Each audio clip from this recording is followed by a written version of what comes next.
में शिखंडी के माध्यम से अपनी मृत्यु का उपाय स्वयं बताकर महाभारत के इस अद्भुत योद्धा ने शरशय्या पर शयन किया।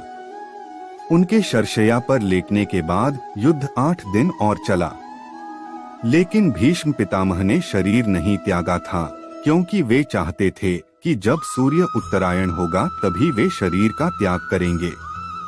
भीष्म पितामह शरशय्या पर 58 दिन तक रहे। उसके बाद उन्होंने शरीर त्याग दिया। तब माघ महीने का शुक्ल पक्ष था, जब पितामह भीष्म बाणों की शैया पर लेटे हुए थे। तब युधिष्ठिर उनसे मिलने आए।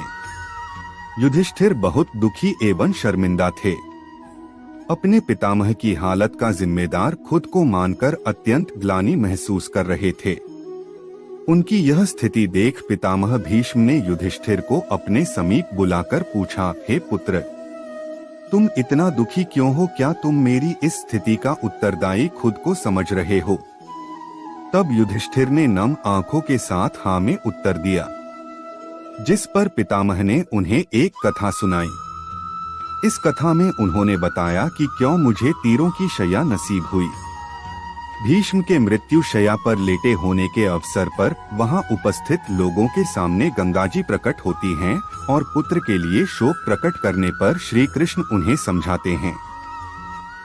भीष्म यद्यपि शरशय्या पर पड़े हुए थे, फिर भी उन्होंने श्री कृष्ण के कहने से युद्ध के बाद युधिष्ठिर का शोक दूर करने के लिए उपदेश दिया। कहते हैं कि इस युद्ध के समय अर्जुन 55 वर्ष, श्री कृष्ण 83 वर्ष और भीष्म पितामह 150 वर्ष के थे। उस काल में 200 वर्ष की उम्र होना सामान्य बात थी। बौद्धों के काल तक भी भारतीयों की सामान्य उम्र 150 वर्ष हुआ करती थी। इसमें शुद्ध वायु, वातावरण, उचित आहार और योग ध्यान का बड़ा योगदान था। बाद में जब सूर्य के उत्तरायण होने पर युधिष्ठिर आदि सगे संबंधी, पुरोहित और अन्यान्य लोग भीष्म के पास पहुंचते हुए उन सबसे पितामह ने कहा कि इस शरशय्या पर मुझे 58 दिन हो गए हैं। मेरे भाग्य से माघ महीने का शुक्ल पक्ष आ गया। अब मैं शरीर त्यागना चाहता हूँ।